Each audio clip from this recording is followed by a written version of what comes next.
Hello everyone, I am Richa and you are watching Parcham. आज के session में हम मंथली करंट अफेयर डिस्कस करेंगे। जनवरी मंथ की दो कैटेगरीज हैं जो बहुत इंपॉर्टेंट है, उन पे आज एम्फेसिस रहेगा।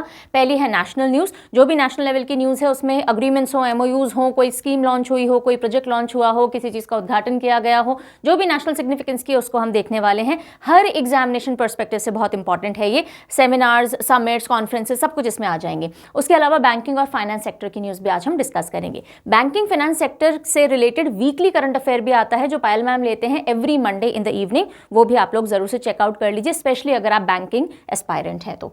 अच्छा, अब नए बच्चों को मैं बता दूं कि जो भी मंथली करंट अफेयर होते हैं हम 5 पार्ट्स में लेकर के आते हैं। आई टेक दोस क्लासेस, और उन सभी 5 पार्ट्स का एक सिंगल पीडीएफ होता है।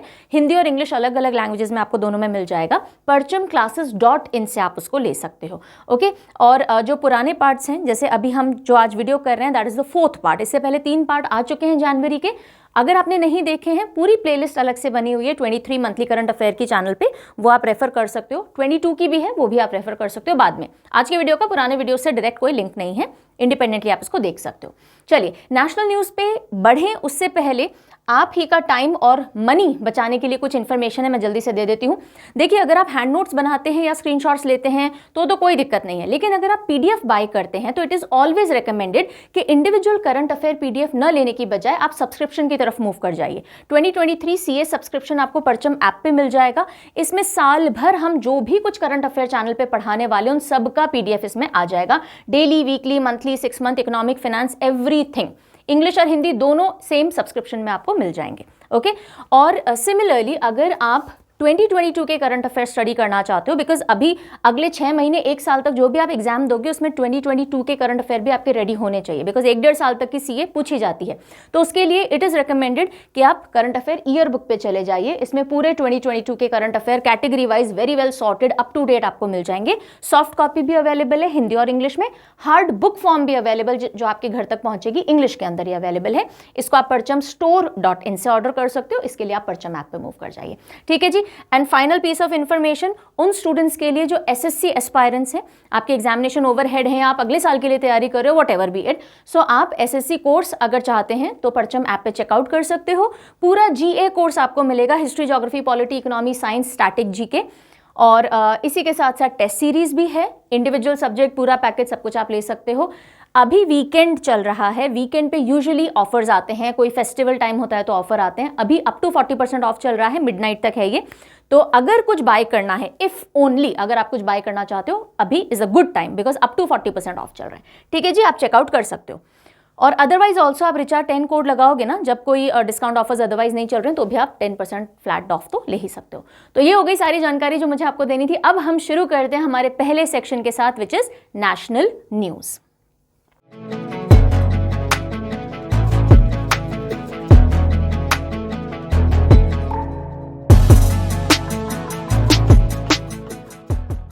अच्छा, किक स्टार्ट क्वेश्चंस तो रह ही गए। हमारा एक रिचुअल है कि हम जब भी पढ़ना शुरू करें उससे पहले मैं आपसे 3 किक स्टार्ट क्वेश्चंस पूछती हूँ आपके दिमाग को किक स्टार्ट करने के लिए। बाइक किक स्टार्ट करते हैं ना, तो आप थोड़े एक्टिव मोड में आ जाएंगे, पढ़ाई के मोड में आ जाएंगे। तो ये 3 क्वेश्चंस हैं, ट्राई कीजिए इनको आंसर करने का। अगर आपने कहीं से भी जीके पढ़ी है, परचम से या फ्रॉम वेयर सो एवर, और आता है आंसर तो कमेंट सेक्शन में लिखिए, नहीं आता डू नॉट वरी, आज के वीडियो में इन तीनों के आंसर्स आपको मिल जाने वाले हैं। पहला क्वेश्चन है, Sunni dam hydro electric project is on which river?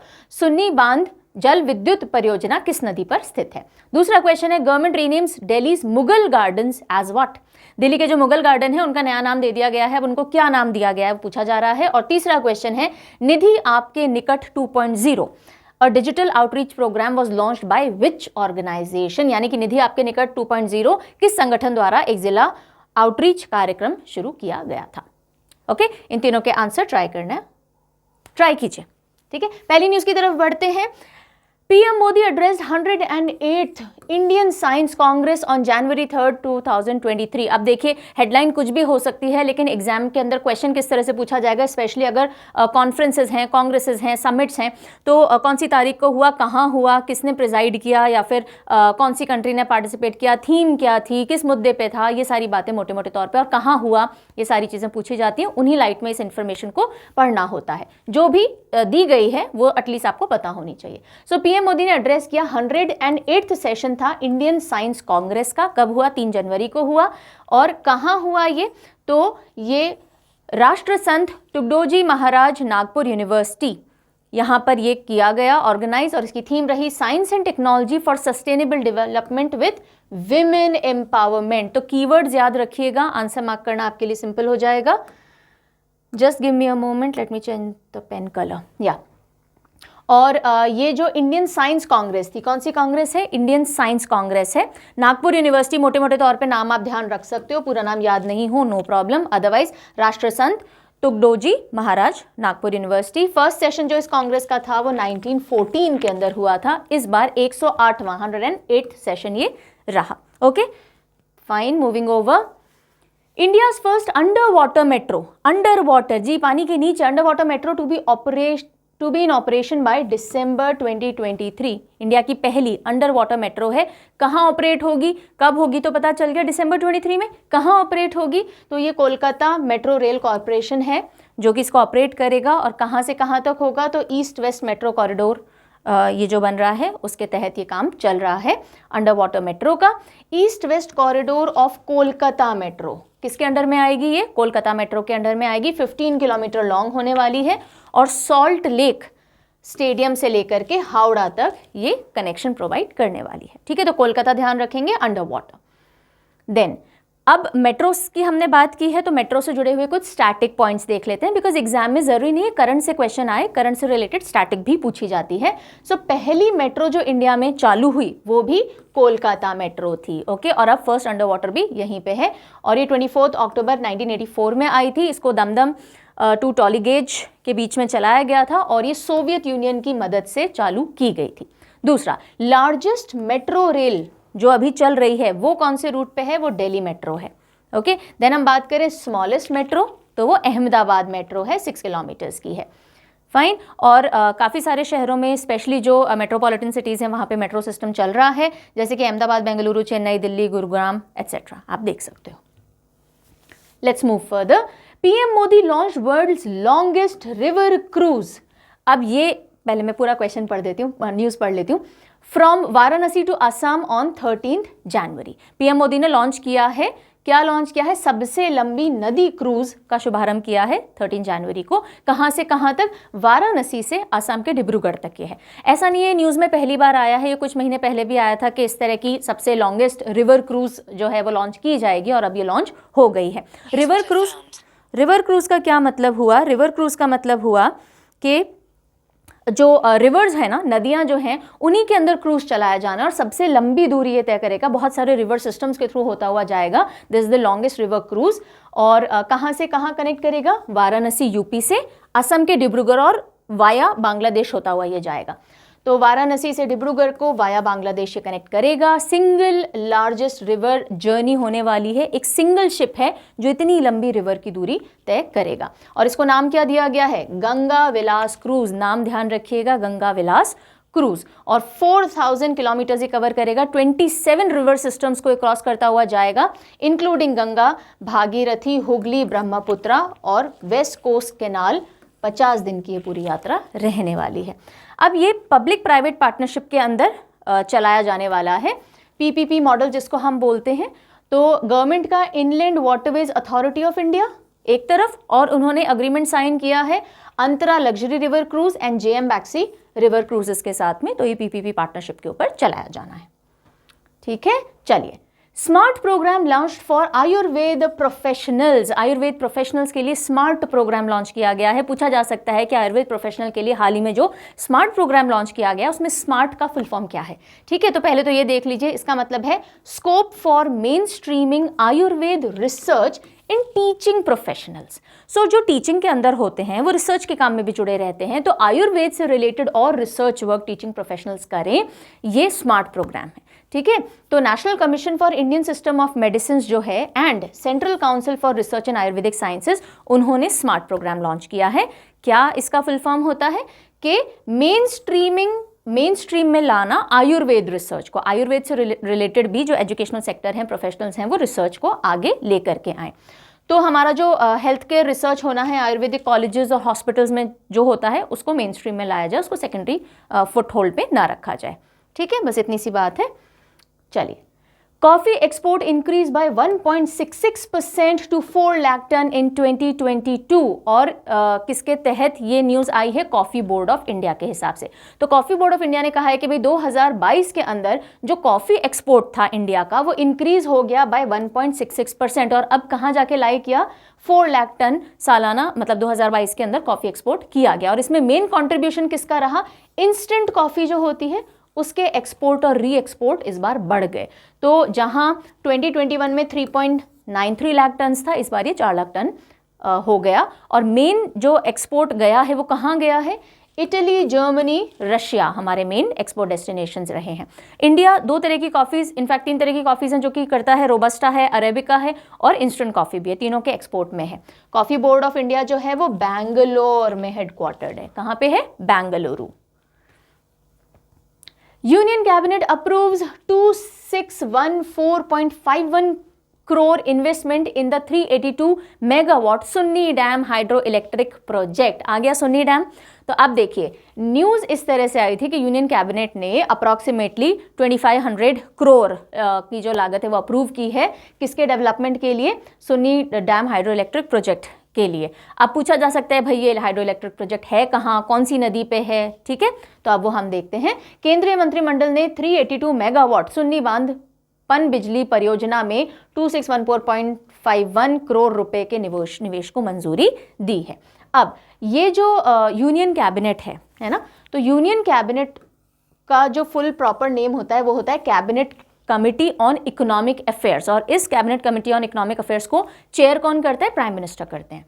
ठीक है, और उन्होंने डिसाइड किया कि 382 megawatt Sunni dam hydro electric project है, ये जो डेवलप हो रहा है सतलज नदी पे। कौन सी नदी पे? सतलज नदी पे। तो सतलज जल विद्युत निगम लिमिटेड सतलज रिवर के ऊपर कौन से 2 जगहों पे? शिमला और मनाली। शिमला, नॉट मनाली, सॉरी, मंडी। शिमला और मंडी जो डिस्ट्रिक्ट्स हैं हिमाचल प्रदेश के, वहाँ पे परियोजना चल रही है और वहाँ पे ये इतना अमाउंट सैंक्शन किया गया है। और ये जो प्रोजेक्ट है approximately 1382 million units of electricity annually produce करेगा, ऐसा एक्सपेक्टेड है। तो ये न्यूज़ समझ में आ गई।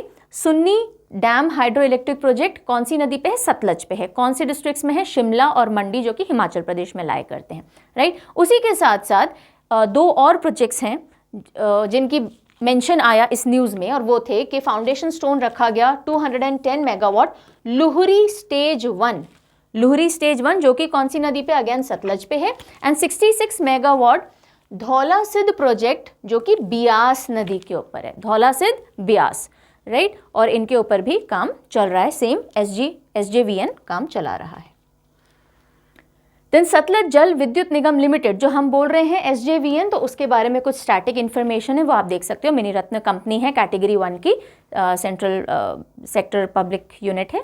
So you can go through the details later on. Now union government approves national green hydrogen mission. अब ये एक ऐसी चीज़ है जो कि आंसर राइटिंग में भी इसके ऊपर क्वेश्चन बन सकता है कि इंडिया का जो मिशन है नेशनल ग्रीन हाइड्रोजन मिशन, उसके बारे में आपसे पूछा जा सकता है। तो ये वन वर्ड आंसर या फिर आप MCQ से ज़्यादा इंपॉर्टेंट आंसर राइटिंग टाइप के हो जाते हैं जो भी मिशंस लॉन्च किए जाते हैं, ग्लोबल सिग्निफिकेंस के होते हैं जो। ओके, चलिए एनीवेज हम इसको पढ़ते हैं। तो केंद्र सरकार ने राष्ट्रीय हरित हाइड्रोजन मिशन को मंजूरी दी है। अब क्या है ये मिशन, उससे पहले देखिएगा कितना आउटले रखा गया है। 19,744 करोड़ रुपीस का आउटले रखा गया है ग्रीन हाइड्रोजन मिशन के लिए, और इसका एम है global hub production, utilisation and export of green hydrogen. Green hydrogen को हम बनाएं भी, एक्सपोर्ट भी करें, यूटिलाइज भी करें, इसका हब बने इंडिया, तो हम एक तरह से एग्जाम्पल सेट करें इन terms of green hydrogen. Okay, अब ये जो पोस्टर है, यहाँ भी कुछ चीज़ें हैं जो हमें पढ़नी चाहिए। आई ऑलवेज से कि जो पोस्टर्स दिए जाते हैं उनको पिक्चर समझ के इग्नोर मत किया करो, उसमें काफ़ी सारा कंटेंट होता है। सो बेनिफिट क्या है? Creation of export opportunity, green hydrogen और उसके जो भी डेरिवेटिव्स हम प्रोड्यूस करेंगे, एक्सपोर्ट एक बहुत बड़ा मार्केट है इंडिया के लिए जो अपॉर्चुनिटी है। उसी के साथ साथ इंडस्ट्रियल मोबिलिटी और एनर्जी सेक्टर को डीकार्बनाइज करेंगे, बिकॉज ग्रीन हाइड्रोजन एक ग्रीन सोल्यूशन है एनर्जी का। ओके, देन जो हमारी फॉसिल फ्यूल इंपोर्ट पे डिपेंडेंस है, हम फॉसिल फ्यूल को इंपोर्ट करते हैं एनर्जी और बहुत सारे सेक्टर्स के लिए, तो वो कम हो जाएगी जब हम खुद ही hydrogen, green hydrogen self sufficient हो जाएंगे। इंडिजिनस मैन्युफैक्चरिंग कैपेबिलिटीज़ हमारी बढ़ेंगी और एम्प्लॉयमेंट जनरेट होगा। उसी के साथ साथ कटिंग एज टेक्नोलॉजीज़ का भी हम डेवलपमेंट करेंगे। So there will be growth in various aspects. ठीक है जी, समझ में आ गया ना। यही सारी चीज़ें यहाँ पे आपको देखने को मिल जाएंगी। सो एम क्या है? Net zero carbon emission. हमारा जो टारगेट है कि 2070 तक नेट जीरो कार्बन एमिशंस लाने हैं, तो ये उसकी तरफ हमको अचीव करने में हेल्प करेगा। उसी के साथ साथ 5 million tons of green hydrogen per year 2030 तक, ये हमने टारगेट लिया है इस मिशन के तहत।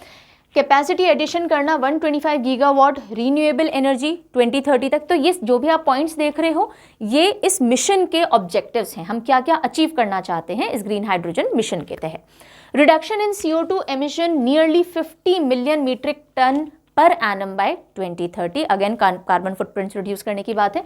फॉसिल फ्यूल इंपोर्ट्स हम 1 लाख करोड़ तक के रिड्यूस कर सकें 2030 तक। टोटल हम इन्वेस्टमेंट अट्रैक्ट कर रहे हैं इस सेक्टर के अंदर 8 लाख करोड़ का, एंड उससे ऑफकोर्स इकोनॉमी को बूस्ट मिलेगा। Target of creation 6 lakh jobs भी हम इस सेक्टर में 2030 तक देख रहे हैं और आते हुए।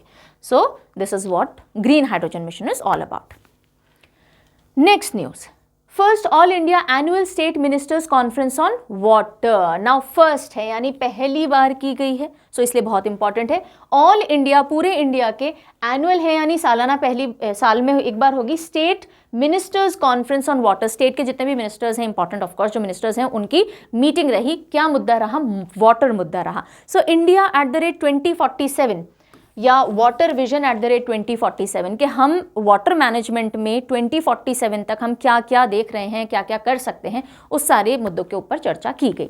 सो फर्स्ट एडिशन रहा all India annual state ministers conference का ऑन वाटर। कहाँ हुई भाई? भोपाल, मध्य प्रदेश के अंदर हुई। तो भोंपू बजा दो पूरे इंडिया में, चलो चलो चलो मीटिंग है भाई, मीटिंग है, भोपाल के अंदर मीटिंग है, पानी से रिलेटेड मीटिंग है, all India minister level meeting है। ठीक है, तो CMs वगैरह पार्टिसिपेट करेंगे। 5 और 6 जनवरी को ये हुई। Then government approved bind scheme, BIND या बाइंड जैसे भी आप बोलो। अब आप बोलोगे बाइंड स्कीम क्या है? तो bind stands for broadcasting infrastructure and network development. Government ने अप्रूव किया, यानी कि यहाँ पे भी cabinet committee on economic affairs which is chaired और हेडेड बाय प्राइम मिनिस्टर, उन्होंने अप्रूवल दिया है broadcasting infrastructure and network development. Broadcasting government के लेवल पे अगर हम बात करें, ब्रॉडकास्टिंग कौन करता है? प्रसार भारती करता है, DD हो, दूरदर्शन हो या फिर ऑल इंडिया रेडियो हो, है ना। तो उन्हीं का इंफ्रास्ट्रक्चर और नेटवर्क डेवलपमेंट के लिए ये स्कीम है जिसको गवर्नमेंट का अप्रूवल मिल गया है। आउटले है अप्रॉक्सीमेटली 2500 करोड़ रुपीज आप बोल सकते हो, नहीं तो 2539.61 करोड़ रुपीज 25-26 तक के लिए पूरा आउटले रखा गया है। लमसम याद कर लोगे ना तो भी चलेगा। एग्जामिनर कभी वैसे नहीं पूछेगा 29, 36 है या 39 है या 42 है, नहीं, तो लमसम 2500 करोड़ रुपए की आउटले इसको मिली है। एम क्या है? जैसा कि नाम से समझ में आता है, इंफ्रास्ट्रक्चर डेवलप करना प्रसार भारती का, यानी ऑल इंडिया रेडियो और दूरदर्शन का। अब ये पोस्टर इतना बड़ा सारा हमने दिया है, तो देख लेते हैं इसमें क्या है। सो जो भी फैसिलिटीज हैं उनको अपग्रेड करना, बेटर इंफ्रास्ट्रक्चर देना और इनकी रीच को वाइडन करना। ठीक है, coverage of air FM transmitters in the country 66 by geographical area, जो जोग्राफिकल एरिया रीच है उसको 66% तक बढ़ाना, और पॉपुलेशन रीच जो है वो 80% तक बढ़ाना, ये टारगेट बेसिकली इस स्कीम के लिए गए हैं। यही चीज़ें आप यहाँ पे देख लेंगे कि एयर FM ट्रांसमीटर्स की रीच 66% जोग्राफिकली बढ़ाना और पॉपुलेशन की 80% तक बढ़ाना। पहले जोग्राफिकली 59 थी और पॉपुलेशन वाइज 68 थी, राइट। उसके अलावा हाई क्वालिटी कंटेंट भी डोमेस्टिक और इंटरनेशनल मार्केट्स के लिए रेडी करना। और अगर हम ऑल इंडिया रेडियो की बात करें तो 1957 से ये काम कर रहा है, और पहले इसको आकाशवाणी के नाम से जाना जाता था। नमस्कार दोस्तों, ये है आकाशवाणी, अगर आपने पुराना कभी सुना होगा। और प्रसार भारती की अगर हम बात करें 1936 के अंदर एस्टैब्लिशमेंट में आया था। Then Health Minister chairs a high-level meeting to eliminate Kala Azar from the country by 2023. Now very important, Kala Azar news में आया है, तो काला अजहर के बारे में सब कुछ आपको पता होना चाहिए। ये बीमारी क्या है, कौन कॉज करता है, ट्रांसमिटर कौन होता है और कॉज कौन करता है, देन सिम्टम्स क्या होते हैं, कौन सी एज ग्रुप है जिनको कि अफेक्ट करता है। ठीक है, तो ये सारी चीज़ें हम देखेंगे। तो हेल्थ मिनिस्टर ने चेयर की high level meeting Mansukh Mandaviya ji ने, और क्यों काला अजहर को 2023 के अंदर ही देश से बाहर करना है। सो 4 स्टेट्स हैं इंडिया के जो कि इससे अफेक्टेड हैं, और उन्हीं से रिलेटेड ये मीटिंग भी रखी गई, बिहार, उत्तर प्रदेश, झारखंड और वेस्ट बंगाल। बिहार, यूपी, झारखंड और वेस्ट बंगाल मैप के ऊपर थोड़ा सा इनकी प्लेसिंग देख लिया करो और काला काला इमेजिन कर लो, याद हो जाएंगे चारों स्टेट्स, कहीं नहीं जाएंगे दिमाग से ना। अगर हम कंट्री की बात करें तो ऑलरेडी काफ़ी डिक्लाइन है काला अजहर केसेस के अंदर। 2017 में जहां अप्रॉक्सीमेटली 44,500 समथिंग केसेस थे, 2022 में ये 834 केसेस ही रह गए हैं, तो अप्रॉक्सीमेटली 98% डिक्लाइन काला अजहर में आ चुका है। लेकिन फिर भी कुछ केसेस बचते हैं, इसलिए कंप्लीटली इरेडिकेट करने की बात की जा रही है ना। अगर हम ग्लोबली बात करें काला अजहर कहाँ कहाँ पे फैला हुआ है, काला अजहर यानी काला बुखार भी बोलते हैं इसको, है ना। स्किन ब्लैकन डार्कन हो जाती है, इसलिए भी कहा जाता है। इसके काफ़ी सारे वेरिएंट्स होते हैं। वन ऑफ द वेरिएंट काला अजहर जो है उसके अंदर डार्कनिंग ऑफ स्किन भी होता है। तो 90% जो ग्लोबल केसेस हैं इसके काला अजहर के, वो 8 कंट्रीज के अंदर देखे जाते हैं।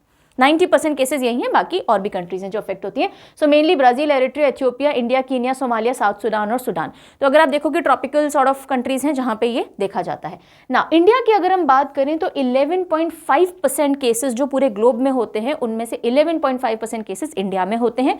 उसमें भी, उसके अंदर भी 90 से ज़्यादा केसेस बिहार और झारखंड में होते हैं, 90% से ज़्यादा केसेस। ठीक है, तो 11.5% ग्लोब का इंडिया में है, उसका भी मोर देन 90% बिहार और झारखंड में ही होता है ये। नाउ अब बात करते हैं भाई क्या है ये काला अजहर। भूमिका तो बहुत सारी बांधी मैम, अब ये क्या है काला अजहर। सो इसको ब्लैक फीवर भी कहा जाता है, डमडम फीवर भी कहा जाता है। और अगर हम पैरासाइट किलर की बात करें, जैसे मलेरिया है पैरासाइट के थ्रू होता है, तो ये सेकंड लार्जेस्ट पैरासाइट किलर है आफ्टर मलेरिया। मलेरिया जितने लोगों को मारता है, उसके बाद अगर कोई पैरासाइट किलर है, कोई बीमारी है जो पैरासाइट की वजह से होती है और उससे मौत होती है, तो वो काला अजहर है। अच्छा, अब पैरासाइट से होता है, कौन सा पैरासाइट है एंड ऑल वो तो हम देखेंगे, लेकिन मेजरली कहाँ पे इम्पैक्ट करता है ये, लिवर और स्प्लीन के अंदर इन्फ्लेमेशन, स्वेलिंग कॉज कर देता है। और इसमें जो वेक्टर होता है जो ट्रांसमिट करेगा इस पैरासाइट को, वो कौन है, सैंड फ्लाई। जैसे मलेरिया के केस में मस्कीटो है, एनोफिलीज मस्कीटो फीमेल, ये फीमेल ही है यहाँ पे, ये फीमेल, उसको इन मच्छरों ने ही बदनाम किया है ना बीमारियाँ फैलाने के लिए। तो यहाँ पे भी फीमेल सैंड फ्लाई है जो कि इस पैरासाइट को ट्रांसमिट करती है ब्लड, इन्फेक्टेड ब्लड के थ्रू। सिम्टम्स क्या होते हैं, fever, weight loss, fatigue, anaemia, swelling of liver and spleen.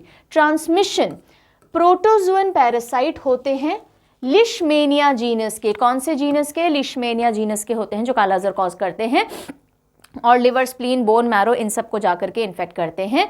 National काला अजहर इरेडिकेशन प्रोग्राम के बारे में आप देख लीजिए जो इंडिया फोकस कर रहा है। सो इंडिया की नेशनल हेल्थ पॉलिसी 2002 के अंदर ही हमने एक टारगेट ले लिया था कि हमें काला अजहर को एलिमिनेट करना है। पहले हमने टारगेट लिया 2010, फिर हमने टारगेट लिया 2015 और अब हमने 2023 टारगेट लिया है।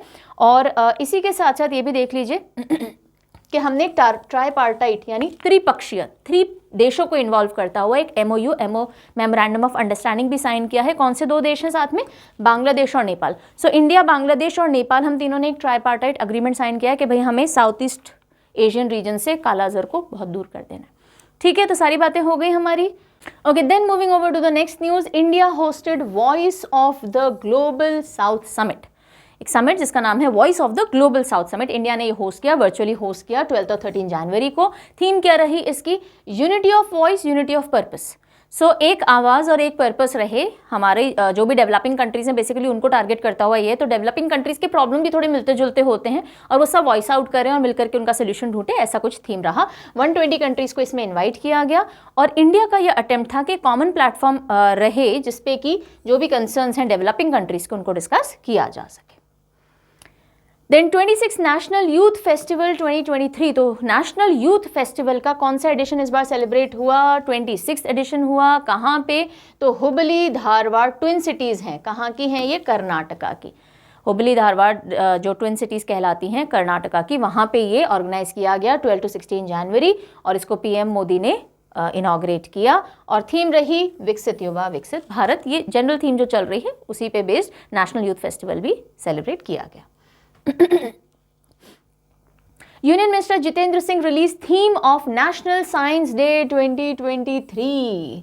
नेशनल साइंस डे 2023 की थीम डॉक्टर जितेंद्र सिंह जी ने रिलीज की है। तो आप देखो जब थीम अलग से रिलीज हुई है, न्यूज़ में आई है, तो थीम एग्जामिनेशन पर्सपेक्टिव से हो जाएगी बहुत इंपॉर्टेंट। कब आता है नेशनल साइंस डे, ये पड़ता है 28 फरवरी को। कब आता है, 28 फरवरी को। अब देखिए थीम क्या रही, global science for global wellbeing. तो साइंस किसी एक देश की नहीं हो, ग्लोबल साइंस हो, ग्लोबल वेलबींग के लिए हो। थीम अच्छे से ध्यान रख लीजिएगा। नेशनल साइंस डे क्यों मनाया जाता है? जो रमन इफेक्ट था, जो Indian physicist sir CV Raman ने डिस्कवर किया था और फिर नोबेल प्राइज विजेता बने थे इसके चलते, और उसी को सेलिब्रेट करने के लिए साइंस डे भी ऑब्जर्व किया जाता है। अब इसी के साथ साथ यहीं पे एक एडिशनल न्यूज़ भी ले लीजिए कि 12th वर्ल्ड हिंदी कॉन्फ्रेंस, इससे रिलेटेड नहीं है पर साथ ही में डाल दिया है कि 12th world Hindi conference organise की जाएगी कहाँ? फिजी में, और फरवरी 15 से 17 के बीच में होगा। सो फॉरेन मिनिस्ट्री जो है हमारी, in collaboration with Fiji government, वहाँ पे कौन सी edition? 12th world Hindi conference organise होगी। वर्ल्ड हिंदी डे, चलो मैं यहाँ पे पूछ ही लूँ आपसे, बताइए वर्ल्ड हिंदी डे कब आता है? वर्ल्ड हिंदी डे, एक तो हमारा नेशनल हिंदी राष्ट्रीय हिंदी दिवस जो होता है, और वर्ल्ड हिंदी डे है। तो वर्ल्ड हिंदी डे कब आता है ये आप मुझे जल्दी से कमेंट करके बताइए। और उसकी थीम रही, पढ़ा चुकी हूँ already, traditional knowledge to artificial intelligence. ठीक है, ये थीम रही वर्ल्ड हिंदी डे की। और नेशनल साइंस डे की थीम क्या रही? Global science for global wellbeing. PM Modi virtually inaugurated global investors summit in Indore. तो ग्लोबल इन्वेस्टर्स समिट कहाँ हुआ? क्वेश्चन आ सकता है। ग्लोबल इन्वेस्टर्स समिट कहाँ हुआ? इंदौर के अंदर हुआ, और पीएम मोदी ने वर्चुअली इनॉग्रेट किया। 2 दिन का ये समिट रहा। Brilliant convention centre Indore, Madhya Pradesh के अंदर इसको होस्ट किया गया। थीम रही Madhya Pradesh a future ready state.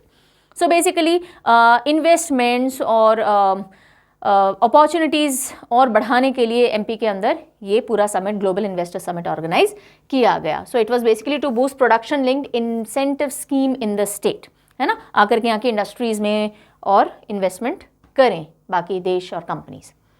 Next news, ministry of environment, forest and climate change added नीलकुरंजी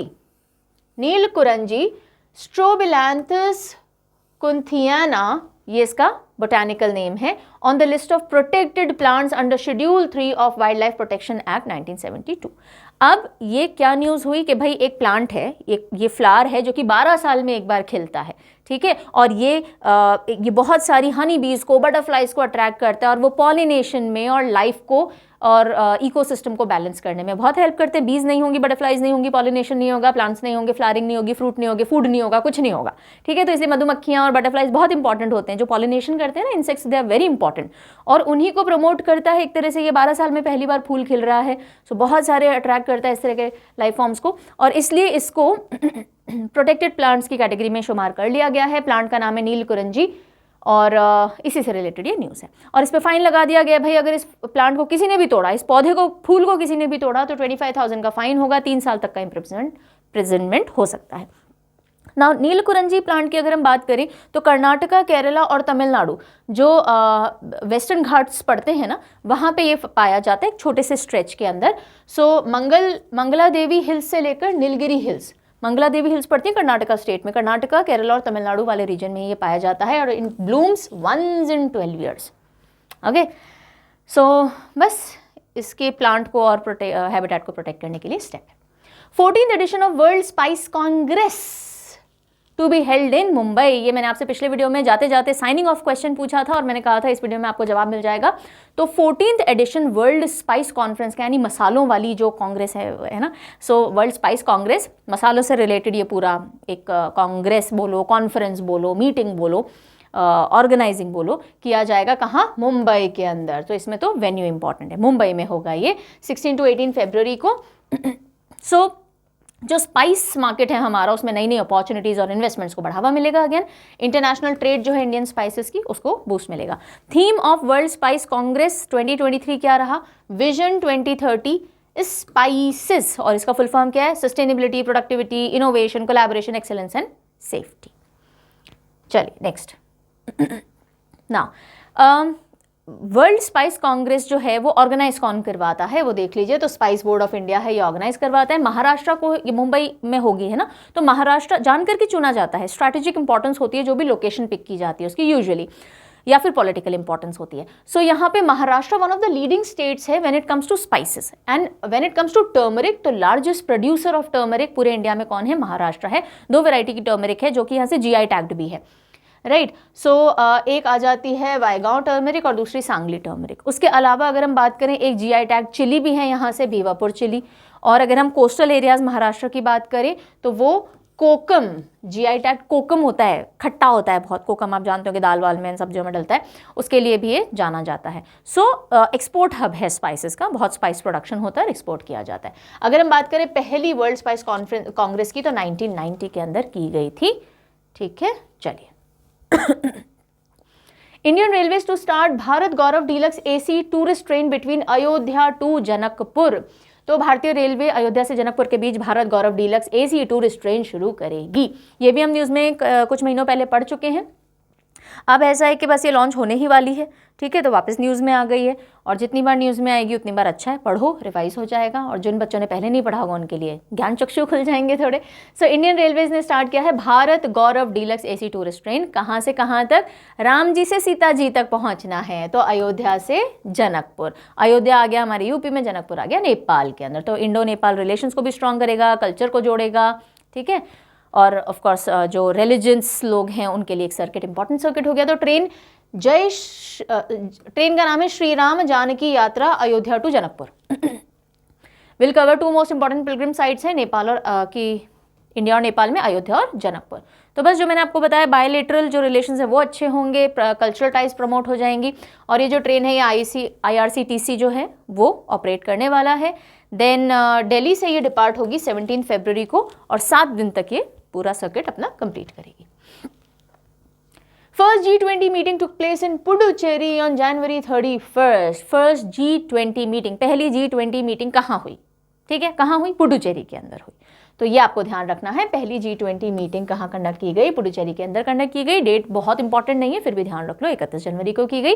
और अलग अलग कंट्रीज से लोग आकर के इस मीटिंग में अटेंड किया। और जो लेफ्टिनेंट गवर्नर हैं तमिलिसाई सुंदरराजन पुडुचेरी की, और चीफ मिनिस्टर हैं N Rangaswamy.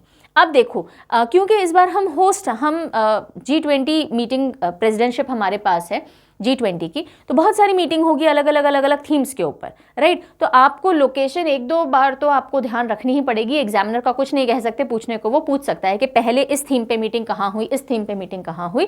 So you need to be very clear about that, okay. जैसे कि G20 शेरपास की सबसे पहले जो मीटिंग थी वो कहाँ हुई? उदयपुर के अंदर हो गई। G20 मीटिंग पहली कहाँ हुई? पुडुचेरी के अंदर हो गई। अभी ऐसे आप और पढ़ोगे, जैसे कि Kolkata hosted first meeting on the global partnership for financial inclusion. ठीक है, सो global partnership financial inclusion again ये G20 के अंडर में आता है, कोलकाता ने होस्ट की। अब इसी तरह से आपको ढूंढना नहीं पड़े उसके लिए, अभी आप यहाँ पूरी ये देखिए, ये लिस्ट दिख रही है आपको, है ना। तो ये सारी लिस्ट हमने एक ही जगह डाल दी है ताकि आपको पता रहे जनवरी फरवरी हर महीने मीटिंग्स होंगी, every month there be meetings. So जो मीटिंग पहली बार हो रही है, पहली बार है जी वही है ना, तो उनको थोड़ा सा वेन्यू ध्यान रख लीजिए। बहुत इंपॉर्टेंट मैं नहीं कह सकती कि बहुत इंपॉर्टेंट है, लेकिन इंपॉर्टेंट नहीं है ये भी नहीं कहा जा सकता, okay. So it is better that you remember कौन सी थीम, पहली मीटिंग कहाँ कहाँ हुई है। So first education group meeting G20 countries की। अब देखो G20 कंट्रीज अलग अलग थीम के बेस्ड मिलती हैं, बिजनेस से रिलेटेड मिलेंगी, एजुकेशन से रिलेटेड मिलेंगी, हेल्थ से रिलेटेड मिलेंगी, एट्सेट्रा, ठीक है। तो वो कहाँ कहाँ हो रही है मीटिंग? तो एजुकेशन ग्रुप की जो मीटिंग रही वो चेन्नई के अंदर कंडक्ट हुई 31 जनवरी टू 2 फरवरी। तो चेन्नई एजुकेशन के लिए जाना ही जाता है, तो आप एसोसिएट कर लीजिए कि एजुकेशन वाली ग्रुप की मीटिंग यहाँ हुई। उसके बाद think 20 meeting Bhopal, think 20 meeting Bhopal के अंदर हुई। फर्स्ट हेल्थ वर्कर्स की जो मीटिंग है तिरुवनंतपुरम के अंदर हुई। बिजनेस से रिलेटेड जो मीटिंग है वो गांधीनगर के अंदर हुई। गुजराती लोग बिजनेस में बहुत अच्छे होते हैं, तो कुछ लॉजिक लगा लीजिए, आपस में एसोसिएट कर लीजिए, बहुत सिंपल हो जाएगा। एजुकेशन वर्किंग ग्रुप की मीटिंग चेन्नई के अंदर हुई, ये हमने लिखा हुआ ही है। एम्प्लॉयमेंट वर्किंग ग्रुप की मीटिंग जोधपुर के अंदर हुई, right. Then energy working group की जो मीटिंग है वो बेंगलुरु में हुई। तो बेंगलुरु इज एनर्जी के केस में वैसे ही बहुत आगे है, तो आप रिलेट कर सकते हो। यूथ से रिलेटेड गुवाहाटी, तो गुवाहाटी में यूथ इमेजिन कर लीजिए, गाना वाना गा रहे हैं, है ना। सो ये हो गई। Environment and climate working group की मीटिंग अगेन बेंगलुरु के अंदर हुई। तो अब जहाँ एनर्जी अच्छी है तो एनवायरमेंट और क्लाइमेट को आप रिलेट कर सकते हो। टूरिज्म वर्किंग ग्रुप की मीटिंग रण ऑफ कच्छ तो रण ऑफ कच्छ में रण फेस्टिवल और ये सब होता है ना, रण उत्सव होता है, तो आप कल्चर से रिलेट कर सकते हो उसको, टूरिज्म से रिलेट कर सकते हो। एग्रीकल्चर वर्किंग ग्रुप की मीटिंग इंदौर के अंदर हुई, तो आप ऐसे देख लीजिए कि इंडोर आपने एग्रीकल्चर कर रखी है, ये इनफैक्ट अब होगी, हुई नहीं है। देन कल्चर वर्किंग ग्रुप जो है वो खजुराहो के अंदर, तो खजुराहो के जो टेम्पल्स हैं वो सब कल्चर को डिपिक्ट करते हैं, तो आप ये कर सकते हो। इस तरह से रिलेट कर लीजिए थीम को और जगह को, हो जाएगा काम, ठीक है। चलिए next news, PM Modi flagged off Secunderabad Visakhapatnam Vande Bharat express. Vande Bharat express train है, सेमी फास्ट मूविंग ट्रेन हैं इंडिया के अंदर, और ये 8th वंदे भारत एक्सप्रेस ट्रेन है जो कि सिकंदराबाद से विशाखापट्टनम वाले रूट के ऊपर फ्लैग ऑफ की गई। सिकंदराबाद तेलंगाना में, विशाखापट्टनम आंध्र प्रदेश में। बस इतनी सी बात है। वंदे भारत एक्सप्रेस जो है वो 2019 के अंदर पहली लॉन्च की गई थी, कौन से रूट पे, New Delhi to Varanasi, New Delhi to Varanasi.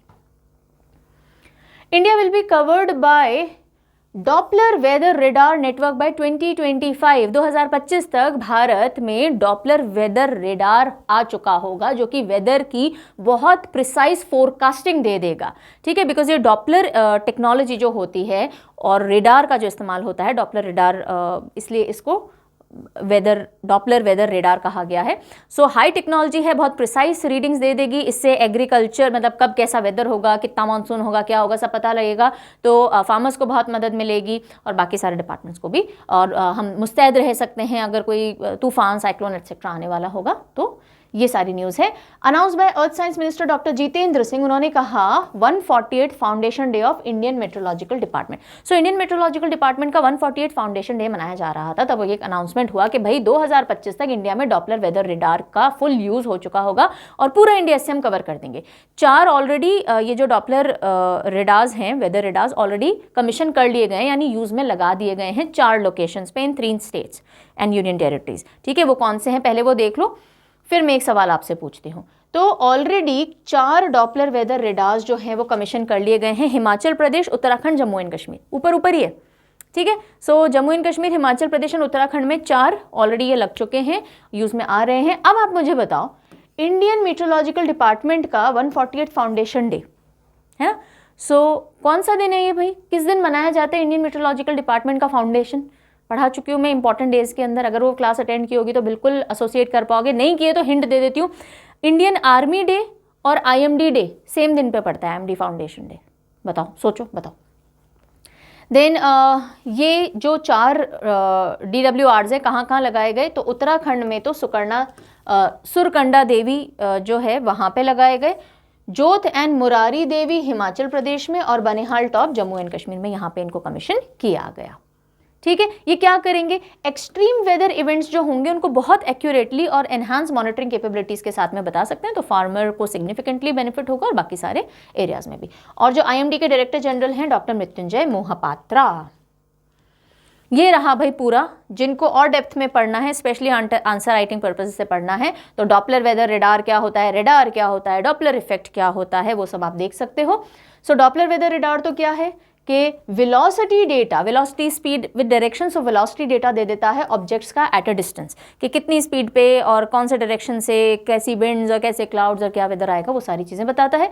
Radar क्या होता है, रेडियो डिटेक्शन एंड रेंजिंग, ये इलेक्ट्रोमैग्नेटिक वेव्स का इस्तेमाल करता है किसी भी एक चीज़ का लोकेशन, हाइट, इंटेंसिटी, ये सारी चीज़ें बताने के लिए। डॉपलर इफेक्ट क्या होता है, बेसिकली जो वेव फ्रीक्वेंसीज होती हैं उनमें जो भी चेंजेस होते हैं, कोई चीज़ बहुत दूर से आ रही होगी तो उसकी वेवलेंथ लंबी हो जाती है, फ्रीक्वेंसी छोटी हो जाती है, तो वेवलेंथ और फ्रीक्वेंसीज की स्टडी करके पता लगाया जा सकता है कितनी दूर है वो चीज़। जब हम स्टार्स की भी स्टडी करते हैं ना यूनिवर्स के अंदर, तो अगर रेड लाइट दिख रही है, यानी विब ग्योर के अंदर जब हम बात करते हैं विब ग्योर, तो ये R क्या है, लॉन्ग वेवलेंथ वाली रेंज हो जाती है। तो अगर रेड दिख रहा है स्टार यानी बहुत दूर है, और ब्लूइश दिख रहा है तो हमारे पास है कंपैरेटिवली। तो ये डॉपलर इफेक्ट है जिसको जोहान डॉपलर ने डिस्कवर किया था, और रिलेटिव मोशन के बेसिस पे चेंज इन वेव फ्रीक्वेंसी को डॉपलर बताता है, डॉपलर इफेक्ट, ठीक है जी। I hope I am making some sense to you. चलो नेक्स्ट न्यूज़ पे बढ़ते हैं। ASI discovers 2 1200-year-old miniature stupas at Nalanda. तो नालंदा के अंदर 2 मिनिएचर स्तूपास खोजे गए हैं ASI ने डिस्कवर की हैं और ये कितने पुराने हैं, 1200 साल पुराने मिनिएचर स्तूपास हैं। ये ASI archaeological survey of India और इसका जो बिहार विंग है, बिकॉज नालंदा कहाँ है, बिहार के अंदर है, उन्होंने इसको ढूंढा है। सरायटीला के पास में नालंदा महाविहार के अंदर ये मिनिएचर स्तूपास मिले हैं और ये इनके ऊपर बुद्धा की कार्विंग भी हो रखी है। स्तूपास क्या है बेसिकली, ये हेमिस्फेरिकल स्ट्रक्चर्स होते हैं जो कि बरियल माउंड्स होते हैं, जैसे इजिप्ट में पिरामिड्स हैं और क्या उसी तरह से ये बरियल माउंड्स होते हैं यहाँ पे, यानी कि ग्रेव है किसी न किसी बुद्धिस्ट की और उनके ऊपर स्तूपा बनाया जाता है, राइट। और ये बुद्धिज़्म का जब एडवेंट हुआ तब ये देखने में आया और पीक पे कब देखे गए ये स्तूपास, अशोक के रेन के टाइम में देखे गए। और इसी तरह से चौर्टन होते हैं तिब्बत में, पगोडाज होते हैं ईस्ट एशिया में और स्तूपास होते हैं। नालंदा महाविहार कॉम्प्लेक्स साइट के बारे में आप और देख सकते हैं। FSSAI issues regulatory standards for basmati rice for the first time. FSSAI ने पहली बार रेगुलेटरी स्टैंडर्ड्स इशू किए हैं कि भाई अगर आप किसी चावल को बासमती चावल कह रहे हो तो उसमें ये खूबियां होनी चाहिए, वरना आप बासमती टैग मत दो उसको, ठीक है। तो FSSAI क्या है, food safety and standards authority of India. और बासमती राइस के अंदर एक नेचुरल फ्रेग्रेंस होनी चाहिए, जो उस चावल की खास बात होती है, उसमें आर्टिफिशियल कलर नहीं होना चाहिए और उसकी लेंथ, उसका टेस्ट है ना, बेसिकली वो सारी फ्लफी टेक्सचर हो, लॉन्ग ग्रेन हो, अरोमा हो, फ्लेवर हो, ये सारी चीज़ें बहुत प्रिस्क्राइब बता दी गई हैं। अब इससे फ़ायदा क्या होगा भाई, अगर आप एक्सपोर्ट करोगे तो अच्छी क्वालिटी की राइस पे ही आप बासमती राइस हर किसी राइस पे नहीं लिख सकते हो बेसिकली। आप अगर आपने बासमती लिख दिया तो ये सारे स्टैंडर्ड्स मीट आउट होने चाहिए और ये 1 अगस्त से स्टैंडर्ड्स डाल दिए जाएंगे। इससे कस्टमर को भी बेनिफिट है, बासमती के नाम पे बासमती ही लेगा वो, एक्सपोर्ट क्वालिटी भी आपकी इंप्रूव होगी, तो इंटरनेशनल मार्केट में अगेन आपके बासमती चावल का सिक्का चलेगा, ठीक है। चलिए, PM announces Arogya Maitri project to provide medical supplies to developing nation. ये जो हमने देखा था ना अभी थोड़ी देर पहले हमने एक न्यूज़ देखी थी, ग्लोबल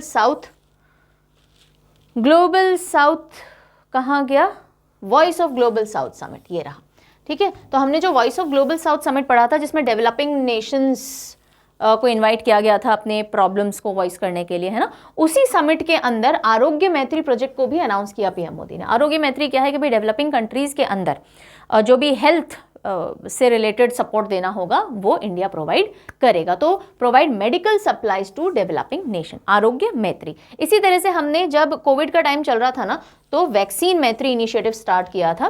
100 कंट्रीज में हमने वैक्सीन प्रोवाइड करवाई थी, 100 से भी ज़्यादा कंट्रीज में, राइट। तो बस इतनी सी बात है कि डेवलपिंग कंट्रीज जहाँ पे भी नेचुरल डिजास्टर या ह्यूमैनिटेरियन क्राइसिस आता है, कोई आपदा आ जाती है, वहाँ पे हम आरोग्य मैत्री प्रोजेक्ट के तहत क्या करेंगे, मेडिसिन सप्लाई और हेल्प प्रोवाइड करेंगे।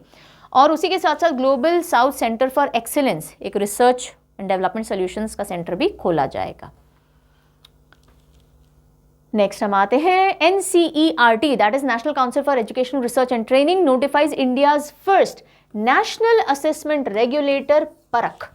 परख क्या है, NCERT ने पूरे नेशनल लेवल पे एक असेसमेंट रेगुलेटर डाल दिया कि भाई अगर आपको असेस करना है, बच्चों को ग्रेड करना है, टेस्ट लेने हैं, असेसमेंट लेने हैं, तो आप परख के थ्रू ही होंगे। एक हमने रेगुलेटर डाल दिया। अभी क्या होता है, अलग अलग बोर्ड्स हैं, स्टेट बोर्ड भी है, CBSE भी है, इंटरनेशनल बोर्ड्स भी हैं, तो सब अपने अपने तरह से असेस करते हैं। तो बच्चों को फाइनली जब आगे जाना होता है तो किसी ने ईजी असेस किया हुआ है, किसी ने डिफिकल्ट असेस किया हुआ है, तो अब क्या कर दिया NCERT ने, एक परख रेगुलेटर लगा दिया कि इसी के थ्रू एक स्टैंडर्ड तरीके से सबका असेसमेंट होगा। सो assessment guidelines for all boards, सभी बोर्ड्स के लिए।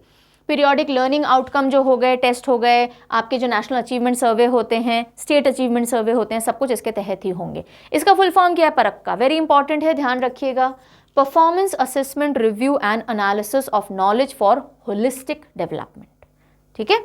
चलो आगे ना, ऑब्जेक्टिव परख के वैसे हमने मोटे मोटे तौर पे बात कर ली, फिर भी देख लो, यूनिफॉर्म नॉर्म्स और गाइडलाइंस होनी चाहिए जब भी आप बच्चों को असेस कर रहे हो। ये नहीं कि एक स्टेट बोर्ड ने हल्का रख रखा है, एक स्टेट बोर्ड ने बहुत डिफिकल्ट रख रखा है, कहानी नहीं होनी चाहिए। असेसमेंट पैटर्न जो है वो भी अब जो नई डिमांड्स हैं न्यू सेंचुरी की, तो आपका जो कोर्स करिकुलम हो रहा है वो भी उससे मिलता जुलता रखो, ग्रोइंग नीड्स के हिसाब से आपका पढ़ाने का तरीका और असेस करने का तरीका होना चाहिए, ठीक है। बहुत थ्योरेटिकल क्वेश्चन आंसर्स ना करके जो होते हैं कि अप्लाइड क्वेश्चंस हो गए एटसेट्रा, वो होने चाहिए। रिड्यूसिंग डिस्पैरिटी इन इवैल्यूएशन, अलग अलग डिस्पैरिटी ना हो, और बेंचमार्क असेसमेंट, ठीक है। तो ये जो नेशनल एजुकेशन पॉलिसी आई थी उसको फ्रेमवर्क को ध्यान में रखते हुए परख काम करेगा। Tourism ministry to organise first global tourism investor summit, tourism ministry पहला global tourism investor summit organise कर रहा है। कहाँ, नई दिल्ली के अंदर 10 से 12 अप्रैल को। ओके अब टूरिज्म इन्वेस्टर समिट है, यानी हमारे टूरिज्म इंडस्ट्री को बढ़ावा देगा। क्या क्या अपॉर्चुनिटीज है इंडिया के टूरिज्म में, आइए देखिए, आप भी इन्वेस्ट कीजिए, हमें भी कमाने का मौका दीजिए, आप भी कमाइए। So to understand and explore tourism business opportunities in India, hospitality और टूरिज्म को बढ़ावा मिलेगा। India produces record over 5000 lakh metric tonne LMT, जिसको हम कहते हैं lakh metric tonne, of sugar cane in sugar season 21-22।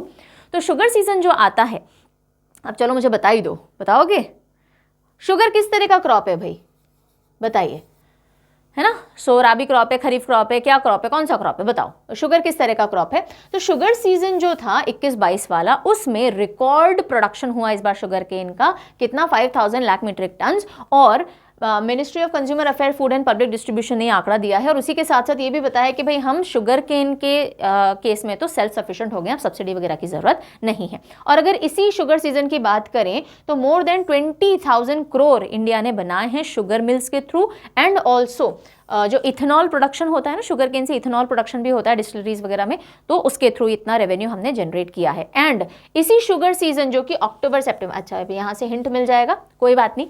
सो अक्टूबर से सितंबर वाला जो पूरा शुगर सीजन रहा, उसमें हम वर्ल्ड के लार्जेस्ट प्रोड्यूसर बन गए इस दौरान।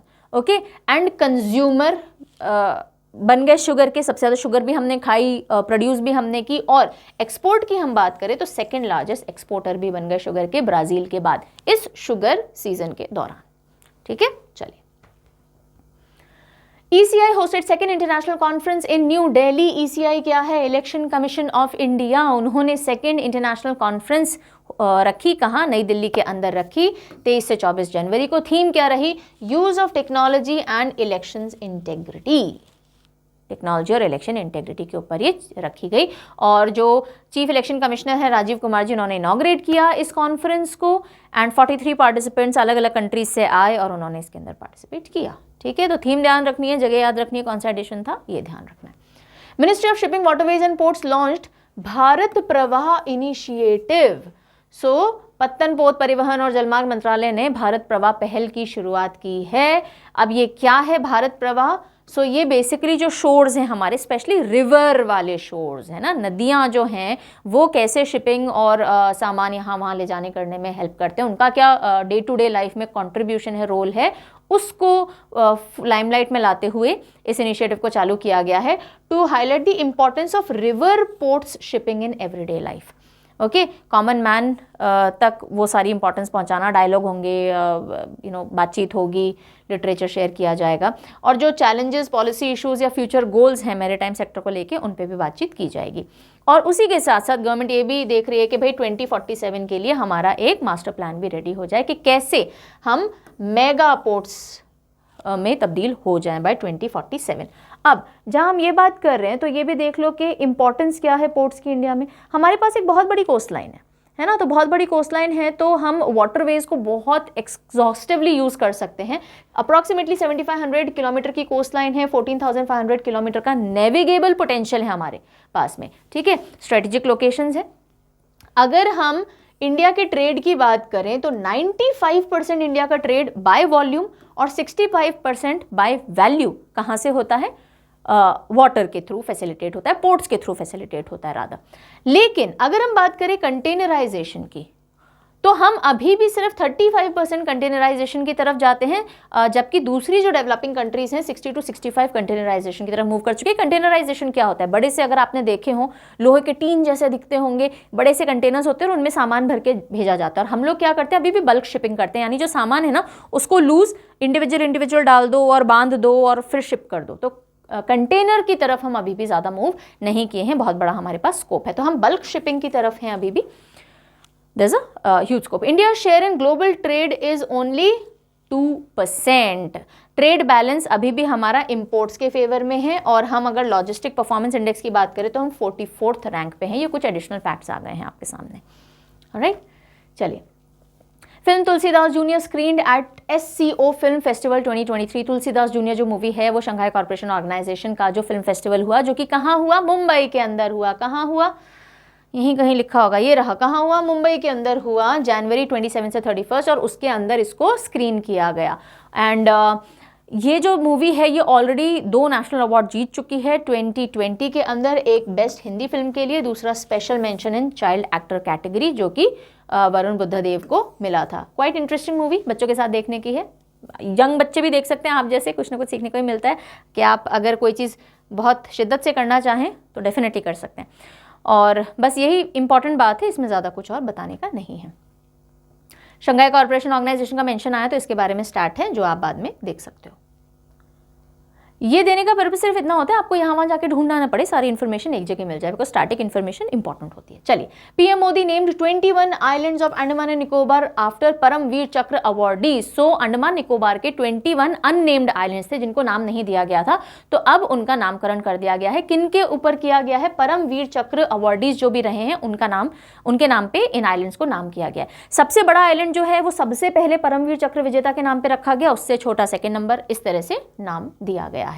ठीक है, और इससे पहले भी अंडमान एंड निकोबार के कुछ आइलैंड्स को नाम दिया गया था, उनका नाम चेंज किया गया था रादर, जैसे 2018 में रॉस आइलैंड्स का नाम बदल के नेताजी सुभाष चंद्र बोस द्वीप रख दिया गया था। Then Neil Island and Havelock Island का नाम बदल के शहीद द्वीप और स्वराज द्वीप रखा था। तो ये नेम इंपॉर्टेंट है, ठीक है, पूछा जा सकता है कि रॉस आइलैंड का नया नाम 2018 में क्या रखा गया, राइट। और अब यहाँ पे एक नाम पर्टिकुलरली आपको याद रखना है, सारे 21 नाम याद रखने की जरूरत भी नहीं है, कि जो INAN 370 जो द्वीप था उसका नाम क्या रखा गया है? फर्स्ट परमवीर चक्र अवार्डी मेजर सोमनाथ शर्मा जी के नाम पे इसको सोमनाथ द्वीप रख दिया गया है। क्या नाम रखा है? सोमनाथ द्वीप। और ये 1947 वॉर हीरो रह चुके हैं जिनको पहला परमवीर चक्र मिला था ना। अब हमने परमवीर चक्र की बात की है तो गैलेंट्री अवार्ड है परमवीर चक्र, सबसे उत्कृष्ट वॉर टाइम गैलेंट्री अवार्ड। और उसके अलावा परमवीर चक्र के बाद महावीर चक्र आता है, वीर चक्र आता है। तो ये गैलेंट्री अवार्ड से रिलेटेड कुछ ट्रिविया है, स्टैट है, जो आप पढ़ सकते हो। Centre nominates Assam's Charaideo Moidams for the UNESCO world heritage site status. Very important भाई, ध्यान रखेंगे। तो केंद्र ने यूनेस्को की विश्व धरोहर स्थल की स्थिति के लिए असम के चराइदेव मैदानों को नामित करने का निर्णय लिया है।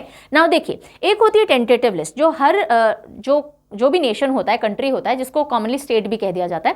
सो जो कंट्री होता है पहले अपनी टेंटेटिव लिस्ट में शामिल कर देता है, जितने भी चाहो आप उसके अंदर, जो भी आपको लगता है यूनेस्को साइट हम बाद में कभी नॉमिनेट करना चाहेंगे, आप टेंटेटिव लिस्ट में डाल सकते हो, हटा भी सकते हो, कुछ भी फेरबदल कर सकते हो। तो 50 प्लस अप्रॉक्सीमेटली 52 टेंटेटिव लिस्ट के अंदर हमारे ऑलरेडी चीज़ें डली हुई हैं ना। उसके बाद कंट्री हर साल नॉमिनेशन डालती है कि भाई इस टेंटेटिव लिस्ट में से इस साल में इस साइट को नॉमिनेट करता हूँ यूनेस्को वर्ल्ड हेरिटेज साइट के लिए। फिर एक कमेटी होती है, बोर्ड होता है, जो पढ़ेगा, सब कुछ देखेगा और फिर जाकर के अपना नतीजा सुनाएगा। ठीक है, तो अब ये सेकंड स्टेज था। टेंटेटिव लिस्ट में तो 2014 में ही चले गए थे ये मैदान, लेकिन अब जाकर के नॉमिनेट किया है इंडिया ने इनको। बात समझ में आ गई, नॉमिनेशन और टेंटेटिव लिस्ट, ठीक है। सो चेरादेव मैदान्स क्या है? ये बेसिकली बरियल माउंट्स हैं, अगेन जैसे कि पिरामिड्स होते हैं, है ना, जैसे कि हमने देखे जो बुद्धिस्ट स्तूपास हैं, उसी तरह से ये बरियल माउंट्स हैं, लेकिन किसके? अहोम रॉयल्टी के। जैसे इजिप्ट के पिरामिड क्या है? इजिप्ट के जो फेरोज थे, किंग क्वींस थे, रॉयल्स थे, उनके बरियल माउंट्स हैं, है ना। इसी तरह से अहोम डायनेस्टी जो रही, रॉयल फैमिली जो रही, उनके बरियल माउंट्स हैं ये, और इनको पिरामिड्स ऑफ असम भी कहा जाता है। पहली बार इनको टेंटेटिव लिस्ट में 2014 में डाला था और एक्सपेक्टेड है कि इनको लिस्ट में मार्च 2024 तक शामिल कर लिया जाएगा, because this much time it takes. अब आपको इन मैदाम्स के बारे में पता होना चाहिए। न्यूज़ इतनी सी है, पर अब ये हो गया सारा स्टैटिक पोर्शन जहां से एग्जामिनर कुछ भी पूछ लेगा आपसे। तो मैदाम्स जो हैं वो ओरिजिनल कैपिटल थे अहोम किंग्स के, जो कि चोलांग सुखापा जो फाउंडर थे इस डायनेस्टी के, उन्होंने बनवाए थे अराउंड 1229 CE के अंदर। ठीक है, CE वॉज कॉमन एरा, है ना। कॉमन एरा होता है और बिफोर कॉमन एरा होता है, जो पहले हम BC और AD कहते थे ना, राइट। अब उसको BCE यानी बिफोर कॉमन एरा और CE यानी कॉमन एरा, और बीच में जीसस क्राइस्ट का बर्थ, राइट, इस तरह से कर दिया गया है। तो पहले जो AD होता था, अब उसको हम CE कहते हैं। सो चिरायदेव फर्स्ट कैपिटल थी जो किंग सुखापा ने इस्टेब्लिश की थी। अब ये जो मैदाम्स है या चेराइदेव है, राधा चेराइदेव है, ये चे, राय और दोय 3 वर्ड से मिलकर के बनाए। चे का मतलब है हिलॉक, रॉय का मतलब है शाइनिंग और देव का मतलब है टाउन।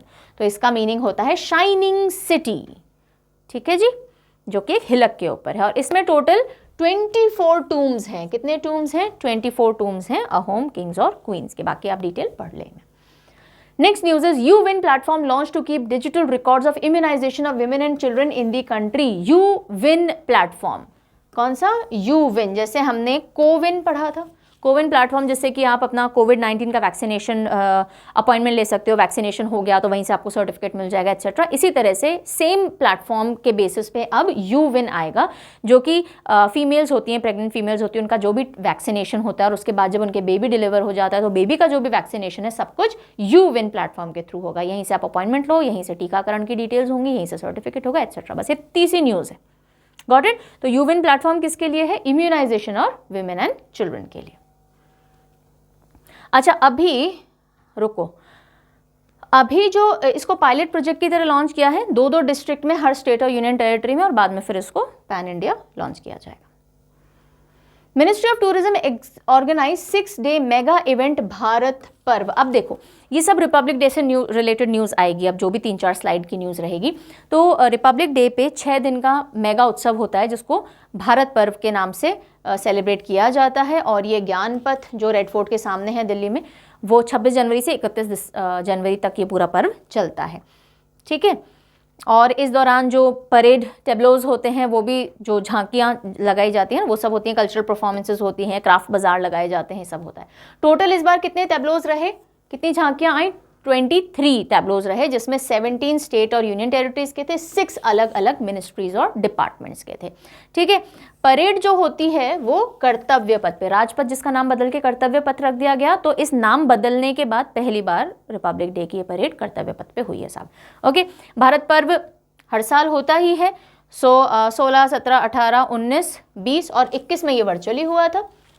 चलिए, फिर रिपब्लिक डे 2023, इस बार क्या मल्टीपल इवेंट्स पहली बार हुए है ना, क्या नया हुआ, क्या खासा हुआ इस बार रिपब्लिक डे में, वो हम देख लेते हैं फटाफट से।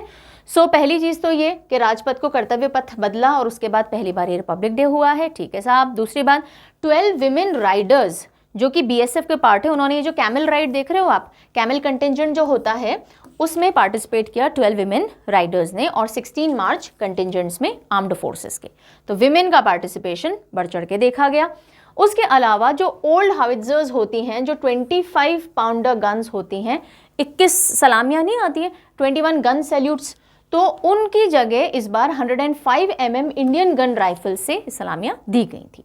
उसके अलावा एक team of dare devil motorcycle riders, again female जिनमें देखी गई, जिसको को लीड किया women officer lieutenant Dimple Singh Bhati ji ने, वो परेड का पहली बार हिस्सा बनी है, ठीक है। तो अगेन को लीड किया है एक विमेन ऑफिसर ने team of dare devil motorcycle riders में। देन 9 राफेल एयरक्राफ्ट और नेवी के IL-38, इन्होंने भी एयर शो में पहली बार पार्टिसिपेट किया, 9 राफेल एयरक्राफ्ट रहे।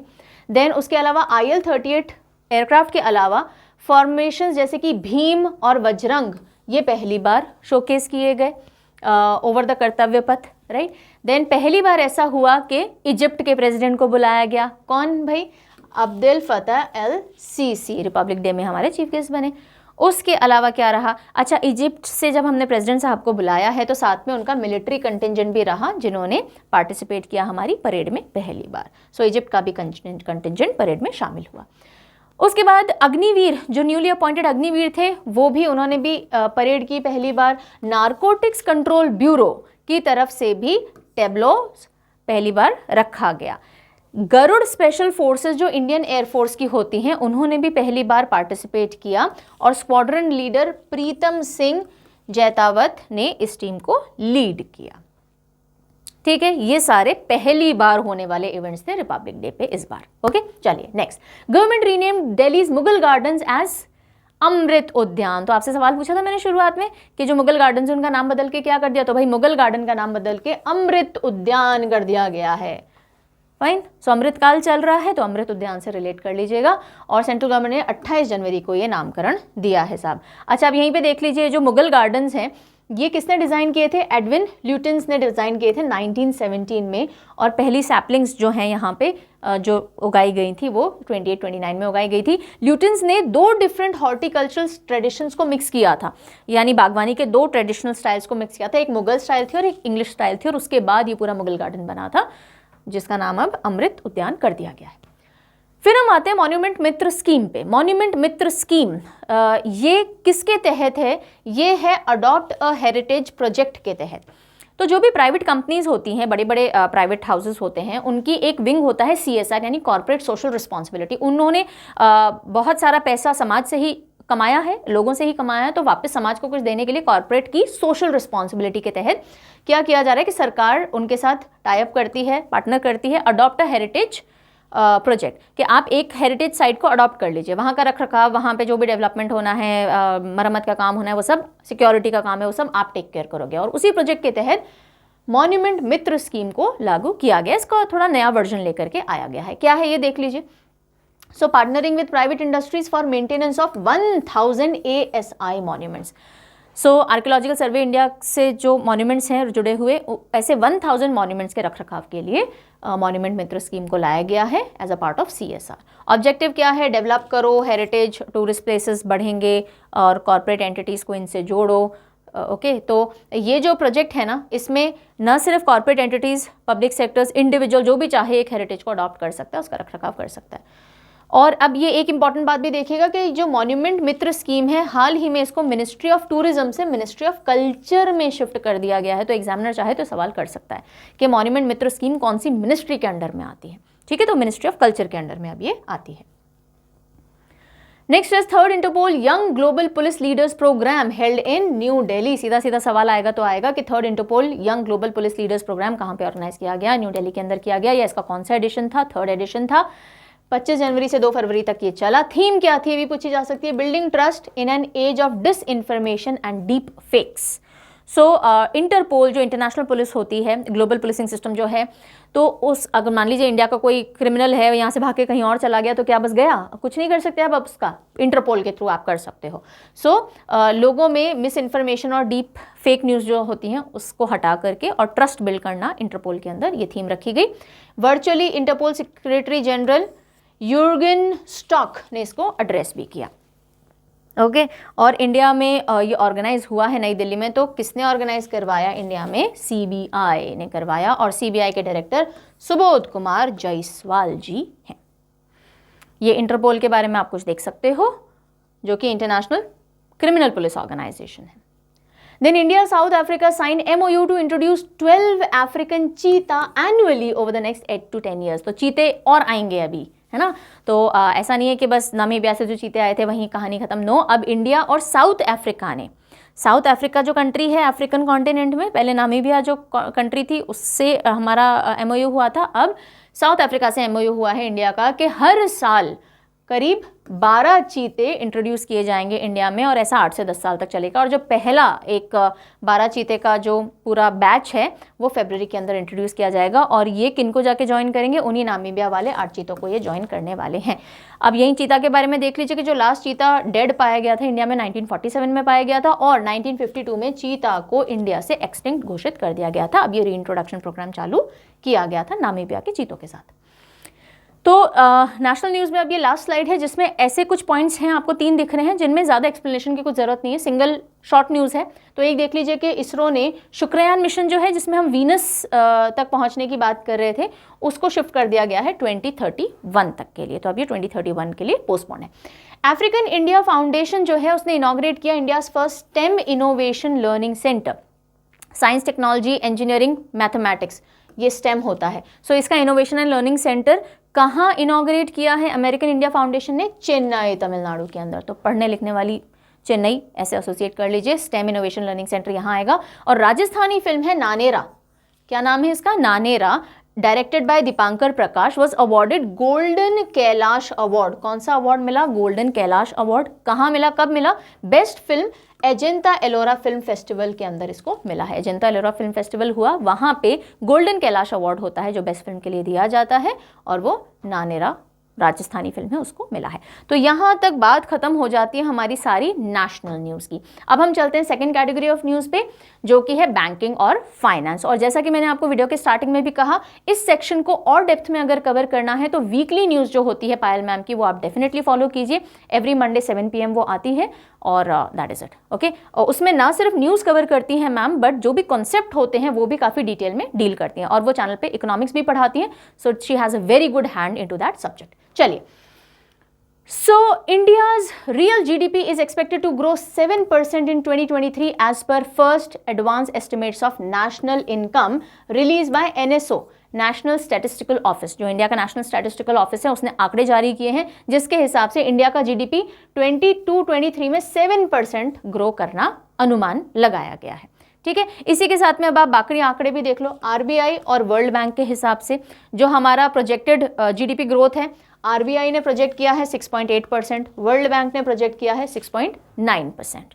ओके, और हमारा नेशनल स्टैटिस्टिकल ऑफिस थोड़ा और होपफुल है, 7% उसने दिया है। एडीबी की बात करें, एशियन डेवलपमेंट बैंक की, तो उसने भी 7% एस्टिमेट लगाया है 22-23 के लिए। आईएमएफ, इंटरनेशनल मॉनेटरी फंड की बात करें तो इन्होंने जो एक्सपेक्टेशन थी वो ड्रॉप कर ली है इंडिया के ग्रोथ प्रोडिक्शन की।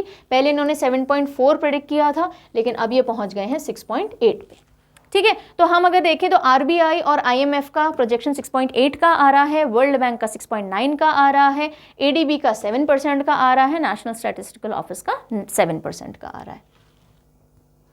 RBI to issue green bonds in 2 tranches of rupees 8,000 crore each. So RBI issue करेगा green bonds। ये ऐसे बॉन्ड हैं जिससे कि हम जो इन्वेस्टमेंट है वो इकट्ठा कर रहे हैं ग्रीन पर्पसेस के लिए, यानी एनवायरमेंट, इको फ्रेंडली प्रोजेक्ट्स और ग्रीन इनिशिएटिव्स इनसे लाए जाएंगे। जो भी पैसा इकट्ठा होगा इन ग्रीन बॉन्ड से वो ग्रीन इनिशिएटिव्स पे लगाया जाएगा। So RBI said maiden sovereign green bonds, पहली बार सोवरेन ग्रीन बॉन्ड्स इशू किए गए हैं 2 ट्रांचेस के अंदर 8,000 करोड़ ईच के, एक 25 जनवरी को और दूसरा अब जो है वो 9 फरवरी को किया गया।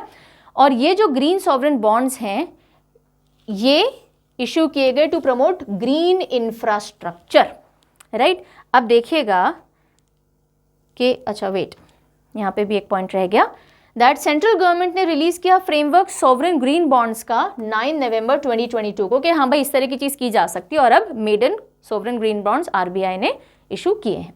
नाउ सोवरेन ग्रीन बॉन्ड्स क्या होते हैं, जैसा कि मैंने आपको बताया कि गवर्नमेंट इन बॉन्ड से जो भी इन्वेस्टमेंट इकट्ठा होगा उसको उन प्रोजेक्ट्स को फाइनेंस करने में इस्तेमाल करेगी जो कि एनवायरनमेंट के ऊपर एक पॉजिटिव इंपैक्ट डालते हैं। और ग्रीन बॉन्ड 2007 में अगर हम ग्लोबल लेवल पे बात करें, European investment bank and world bank ने इशू या लॉन्च किए थे। एंड ये एक ऐसा इंस्ट्रूमेंट है जिससे आप फंड्स रेज करते हो ग्रीन प्रोजेक्ट्स के लिए। मेन बात इतनी ही है। Then which Indian public sector bank got the approval from RBI to hold special rupee Vostro accounts of 3 banks from Sri Lanka? यानी कि RBI ने कौन से गवर्नमेंट बैंक को, पब्लिक सेक्टर बैंक को ये अप्रूवल दिया है कि भाई आप श्रीलंका के 3 वॉस्ट्रो अकाउंट अपने पास खोल सकते हो। अब इसके लिए जरूरी है आप वॉस्ट्रो अकाउंट समझो, राइट। पहले आंसर देख लो, कौन सा बैंक है जिसको अप्रूवल मिल गया है, मंजूरी मिल गई है, इंडियन बैंक को। अच्छा, श्रीलंका के वॉस्ट्रो अकाउंट ऑलरेडी SBI में भी खुला हुआ है, ठीक है, इसको भी मंजूरी मिल चुकी है। तो वॉस्ट्रो अकाउंट अब कोई नई चीज नहीं है, लेकिन फिर भी समझो अकाउंट होता क्या है। जब कोई एक कंट्री का दो कंट्रीज है, मान लीजिए कंट्री ए है, ये इंडिया ले लीजिए, और ये कंट्री बी हो गई, इसको हम ए कंट्री बोल देते हैं, इसको हम बी कंट्री बोल देते हैं, ये श्रीलंका हो गई। ओके, अब श्रीलंका को अगर हमसे ट्रेड करना है, कुछ भी खरीदना बेचना है, तो फॉरेन करेंसी में ट्रेड ना करके या फिर अपने जो इंटरनेशनल आप जैसे डॉलर बोल दीजिए, ठीक है, तो जो फॉरेन रिजर्व्स होते हैं उनको खर्च नहीं करना चाह रहा, तो ये क्या करेगा, अपना अकाउंट इंडिया के बैंक के अंदर खोल लेगा। सो श्रीलंका के 3 बैंक के अकाउंट इंडियन बैंक में खुल गए हैं, राइट। अब अगर इंडियंस को श्रीलंका से कुछ खरीदना है तो वो क्या करेंगे, पैसे श्रीलंका के बैंक में न डाल के यहाँ पे वॉस्ट्रो अकाउंट में डाल देंगे। ये जो अकाउंट खुला ये इंडिया के लिए कौन सा अकाउंट होगा, वॉस्ट्रो अकाउंट होगा, राइट। इसी तरह अगर इंडिया ने कहीं और किसी और देश के बैंक में अपना अकाउंट खुलवाया है तो वो इंडिया के लिए नॉस्ट्रो अकाउंट होगा। हमारा अकाउंट किसी और देश में क्या कहलाता है, किसी और देश के बैंक में क्या कहलाता है, नॉस्ट्रो। नए देश में हमने खोला है ना, न से नया, न से नॉस्ट्रो, ध्यान रखो। और किसी और देश का अकाउंट हमारे बैंक में खुला जिसमें हम हमारी करेंसी के अंदर ट्रेड करेंगे, उसको कहते हैं वॉस्ट्रो अकाउंट। तो श्रीलंका के अकाउंट हमारे यहाँ खुल रहे हैं तो ये वॉस्ट्रो अकाउंट कहलाएंगे। अब हमने मान लीजिए श्रीलंका से कुछ भी इंपोर्ट किया, अब हमें पैसे भेजने, तो हम श्रीलंका पैसे ना भेज के हम यहीं के वॉस्ट्रो अकाउंट में पैसे डाल देंगे, ठीक है। अब श्रीलंका को हमसे अगर कुछ खरीदना है तो वो क्या करेगा, हमें पैसे नहीं भेजेगा, वो बोलेगा कि आपने जो अकाउंट में मेरे पैसे डाले थे यहाँ पे, उसी में से काट लीजिए, इसी में से काट लीजिए, तो ट्रेड स्मूथ होगा। आपको अपना जो इंटरनेशनल, जैसे मान लीजिए आपके रिजर्व्स होते हैं, फॉरेन रिजर्व्स होते हैं उनको खर्चना नहीं पड़ता, बिकॉज वो बहुत डेफिसिट में है। श्रीलंका की जो इकोनॉमी ऑलरेडी बहुत ज़्यादा डवाडोल चल रही है। तो इस तरह से दोनों देशों के बायलैटरल टाइज भी सुधरेंगे, हम उनको हेल्प भी करेंगे उनकी इकोनॉमी को वापस थोड़ा ठीक करने में, बिकॉज इंडियन करेंसी की भी वैल्यू हम बढ़ाएंगे, डिपेंडेंसी बढ़ाएंगे उसके ऊपर। तो this is what the concept is all about. ठीक है, तो वॉस्ट्रो और नॉस्ट्रो का समझ में आ गया। हमारे देश में जब दूसरे देश के बैंक हमारे बैंक में खाता खोलते हैं तो वो हमारे लिए वॉस्ट्रो अकाउंट है।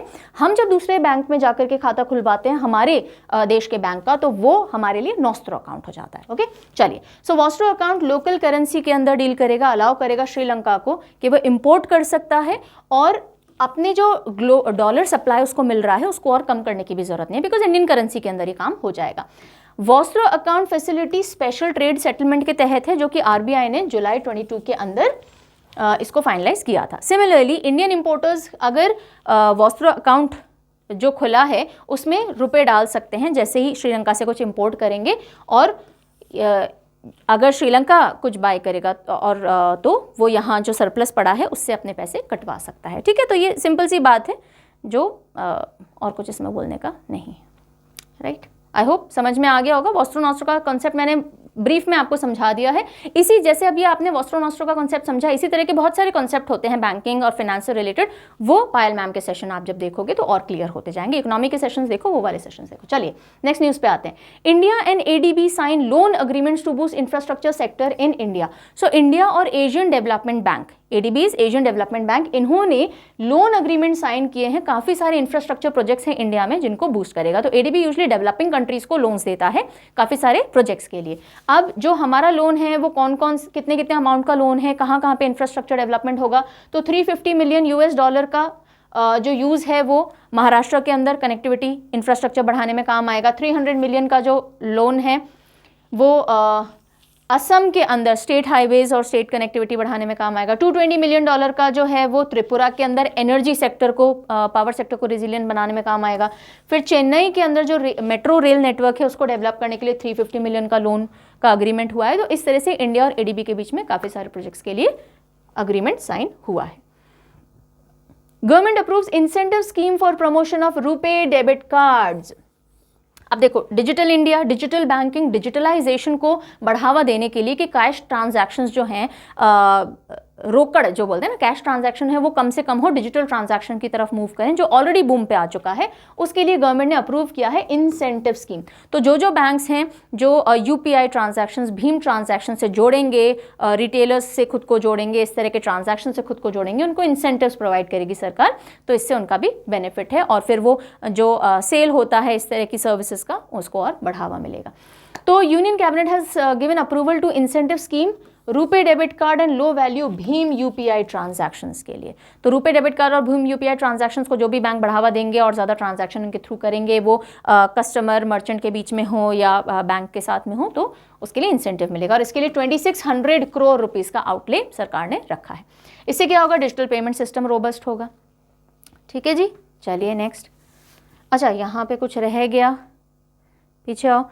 इसके अलावा ओके, कैबिनेट ने अप्रूवल दिया है national centre for drinking water sanitation and quality at Joka Kolkata को नाम चेंज कर दिया, doctor Shyama Prasad Mukherjee national institution of water and sanitation. ये एक और एडिशनल न्यूज़ है, थोड़ा सा इस पर ध्यान दे लीजिएगा, नामकरण चेंज हुआ है।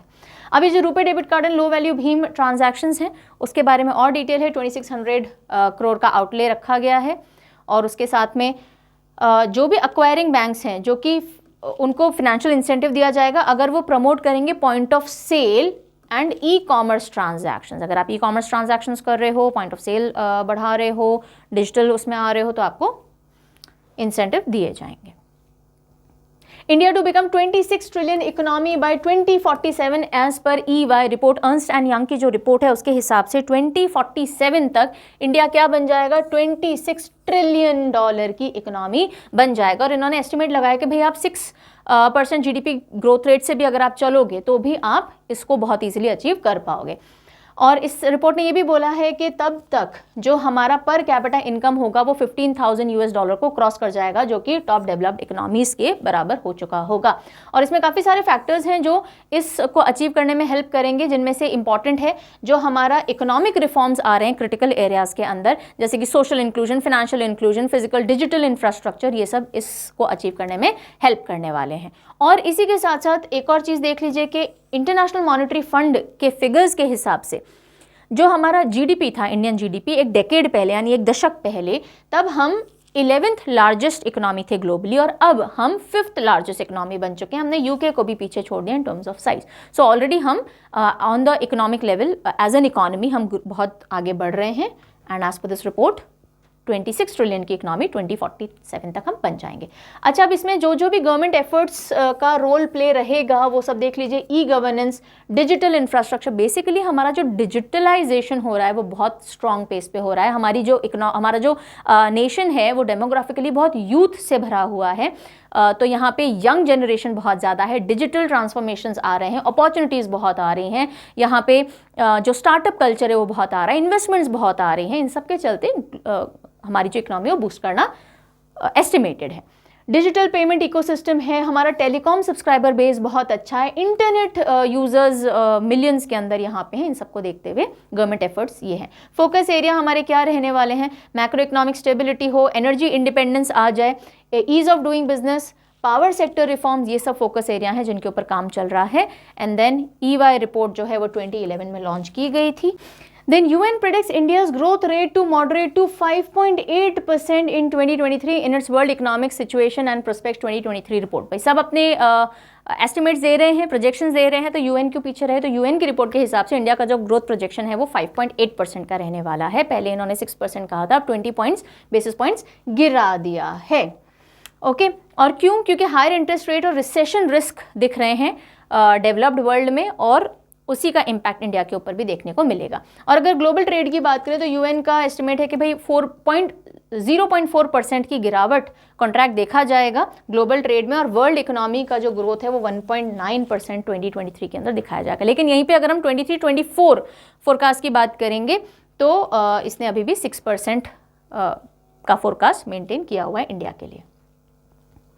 Then Employees Provident Fund Organization EPFO launches निधि आपके निकट 2.0। ये आपसे आखिरी सवाल था जब हमने किक स्टार्ट क्वेश्चन पूछा था। निधि आपके निकट, ये जो प्रोग्राम है ये कौन सी ऑर्गेनाइजेशन से रिलेटेड है? तो EPFO, employ provident fund organisation से ये जुड़ा हुआ है। ये एक डिस्ट्रिक्ट आउटरीच प्रोग्राम है जिसके अंदर 685 डिस्ट्रिक्ट्स जो हैं कंट्री की, उन सबको एक साथ टच बेस करना 1 तारीख को, and that is 27th of every month. और टच बेस करके क्या करना? जो एम्प्लॉयर्स हैं, एम्प्लॉयज़ हैं और जो कंट्रीब्यूटर्स हैं, उन सबके ग्रीवेंसेस को एक ही कॉमन प्लेटफॉर्म पे डिस्कस किया जा सके। EPFO क्या होता है? Employ provident fund. जो प्रोविडेंट फंड अपनी नौकरी से पैसे बचा बचा के जमा किया जाता है ना, ये वही प्रोविडेंट फंड ऑर्गेनाइजेशन है। तो जो भी ग्रीवेंसेस होंगे, इश्यूज होंगे, उन सबको एक कॉमन प्लेटफॉर्म पे एड्रेस किया जाता है। निधि आपके निकट, ठीक है, निधि यानी पैसा। और ये एक प्लेटफॉर्म है for information sharing with district level officers. जो भी बड़ी लेवल पे खबरें हैं वो डिस्ट्रिक्ट ऑफिसर्स तक पहुंचाई जाती हैं, state and central government departments. साथ ही में नेटवर्क है, एम्प्लॉयर्स और एम्प्लॉयज़ ग्रीवेंसेस को डिस्कस कर सकते हैं। I hope all this is clear. ये EPFO से जुड़ी हुई कुछ स्टैटिक इन्फॉर्मेशन है, आप देख सकते हो। Then last news is NSE becomes world largest derivatives exchange for 4th straight year। National Stock Exchange जो है वो वर्ल्ड का लार्जेस्ट डेरिवेटिव एक्सचेंज बन गया है लगातार चौथे साल भी। और ये किसके हिसाब से? फ्यूचर्स इंडस्ट्री एसोसिएशन के हिसाब से। अगर हम नंबर ऑफ कॉन्ट्रैक्ट्स ट्रेडेड की बात करें, कितने कॉन्ट्रैक्ट्स ट्रेड किए गए, उसके हिसाब से लगातार चौथी बार 4th नंबर पे है। लेकिन यहीं अगर हम इक्विटी सेगमेंट की बात करें, नंबर ऑफ ट्रेड्स की, है ना, इलेक्ट्रॉनिक ऑर्डर बुक के इसके अंदर, तो हम 3rd रैंक पे हैं। और NSE जो है उसके हेडक्वार्टर्स मुंबई के अंदर हैं। सो ओके, एक और चीज़ रह गई यहाँ पे, रुकिएगा। 2022 में डेली एवरेज टर्नओवर जो रहा एक्सचेंज का वो 470 करोड़ रहा, राइट। एंड इसी के चलते हमारी जो टॉप पोजीशन है वो दर्ज की गई है। चलिए, सो ये हो गए बैंकिंग और फाइनेंस सेक्टर से जुड़े हुए सारी इंपॉर्टेंट न्यूज़ जो भी थी। अब जैसे अभी आपने लास्ट में देखा होगा, वापस मैं यहाँ पे शो करती हूँ कि इन टर्म्स ऑफ कॉन्ट्रैक्ट्स ट्रेडेड, तो ट्रेडेड कॉन्ट्रैक्ट्स क्या होते हैं या फिर इक्विटी सेगमेंट क्या होता है, एनएसई बीएसई कैसे फंक्शन करता है, ये सारी जो चीज़ें हैं ये आपको पायल मैम के सेशंस जब आप अटेंड करेंगे तो बहुत डिटेल में क्लैरिटी में वो समझाएंगी। करंट अफेयर्स में हम हर एक चीज़ को बहुत डिटेल में नहीं ले सकते हैं बिकॉज बहुत सारी इकोनॉमिक फाइनेंशियल टर्म्स होती हैं, we can not go about in detail in these sessions, but there economic classes के अंदर और finance and banking current affair session के अंदर वो चीज़ें डिटेल में कवर की जाती हैं। That is the only benefit of those sessions, ठीक है। तो करंट और स्टैटिक दोनों इन्फॉर्मेशन वहाँ मिल जाती है। चलिए साइनिंग ऑफ क्वेश्चन पे आते हैं। Which country recently introduced its stamp with Jawaharlal Nehru's portrait on its 75th Independence Day? अपने 75th Independence Day पे कौन से कंट्री ने, कौन से देश ने जवाहरलाल नेहरू की पोर्ट्रेट के साथ अपनी स्टैम्प रिलीज की है? और इसका आंसर आपको अगले वीडियो में मिलेगा। अगर आपको आता है तो जल्दी से कमेंट करके मुझे बताएंगे। I really hope you enjoyed today's session. जो भी कुछ पढ़ाया बताया समझ में आ गया होगा और आज के सेशन को यहीं समाप्त करेंगे। काफ़ी लंबा हो गया होगा इसलिए मैंने इसमें कोट नहीं डाला है and actually I forgot to put in a quote, never mind. So आज का कोट यही है कि मन लगा के पढ़ो, बहुत सारे एग्जाम्स बिल्कुल सिर पे हैं and yes 6 months current affair के लिए आप लोग पूछ रहे हैं, सो डू नॉट वरी। सिर्फ एक पार्ट बचा है मंथली सीए का और उसके बाद 6 मंथ करंट अफेयर लेकर के आएंगे। आपकी एग्जामिनेशन है फेब एंड में, आई नो मार्च मिड में भी है, तो उससे पहले पूरी कोशिश की जाएगी 6 मंथ करंट अफेयर कंप्लीट हो। अगर वीडियो नहीं आ पाएगा तो पीडीएफ तो 100% आपको प्रोवाइड करवा दिए जाएंगे, ठीक है। On this note I take your leave, see you very soon in another video. Take good care of yourself, bye.